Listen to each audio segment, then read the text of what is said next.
So now I think that we're at a stage where there is no debate anymore on who's the greatest female boxer of all time. Unquestionably, Katie Taylor, the pride of Ireland, is the greatest female fighter of all time.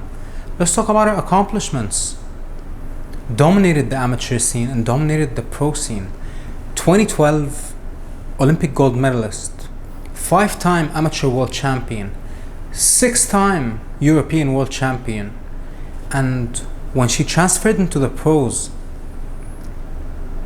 she dominated the lightweight division, and she's a 2-weight undisputed champion in the professional ranks.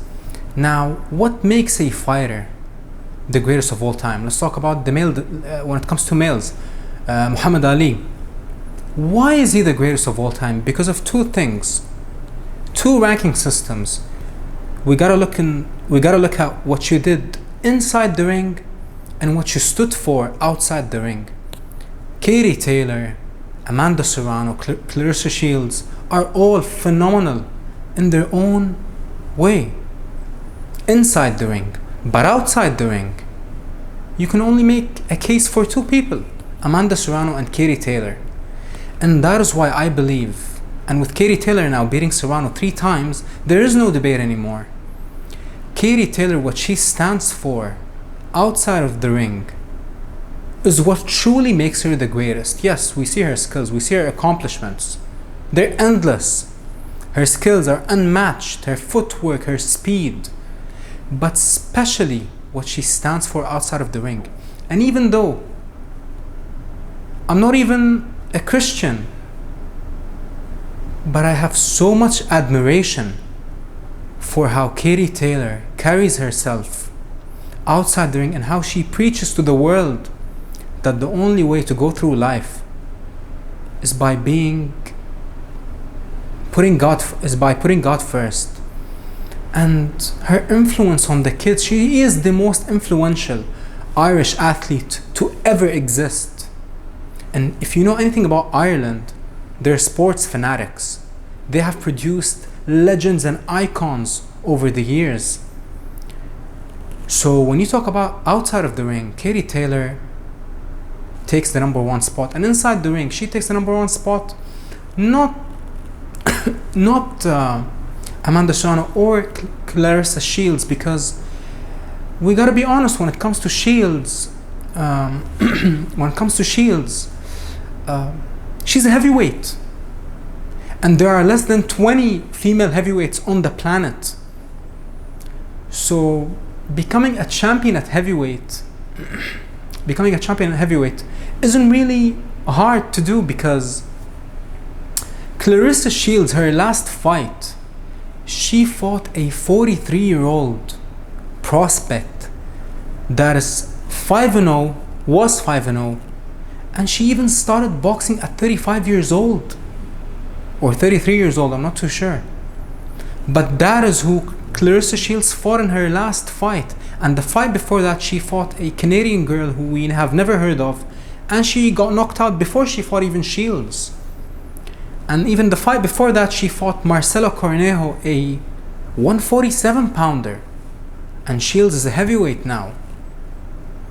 On the other hand, if you look at Katie Taylor's last 5 fights, Amanda Serrano, the second greatest female boxer of all time, Chantel Cameron is top 3 pound for pound, or at least top 5 pound for pound female boxers.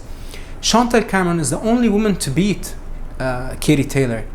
And what did Katie Taylor do after her loss? She immediately rematched Chantel Cameron at the same arena, same rules, same weight class, and even Chantel Cameron is way bigger than Katie Taylor, size-wise.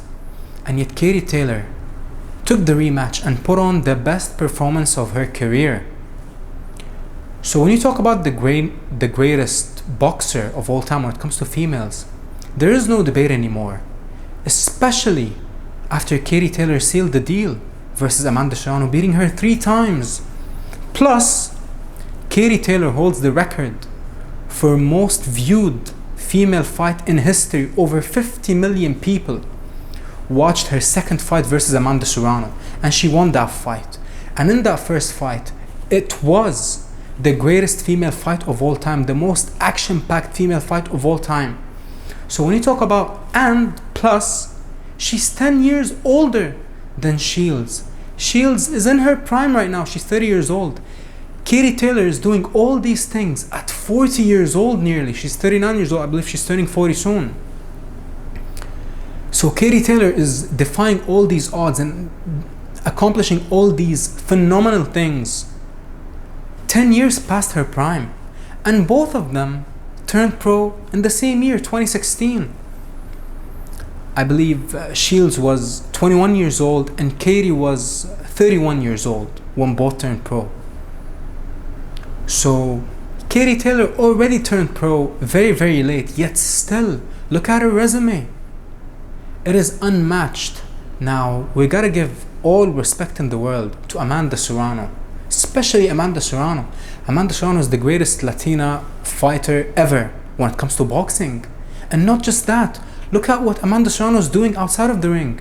She's signing all these young fighters, providing opportunities for all the females who looked up to her since they were kids. 7-division world champion, the only 7-division world champion in female boxing history.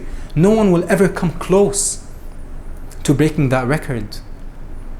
And not only did she become a 7-weight world champion, but she did it at the small weight classes. And females are naturally small, so the competition pool is way bigger and larger when it comes to small female fighters versus heavyweight female fighters. Like I said, when you talk about heavyweight female fighters, there are only less than 25 female fighters on the planet that are competing in the heavyweight division. But when you look at the lighter weight division, thousands. So I don't believe the debate is even close. I don't even believe that there is any discussion anymore. When mentioning the greatest female fighter of all time, only one name is going to be mentioned, and that is the great Katie Taylor.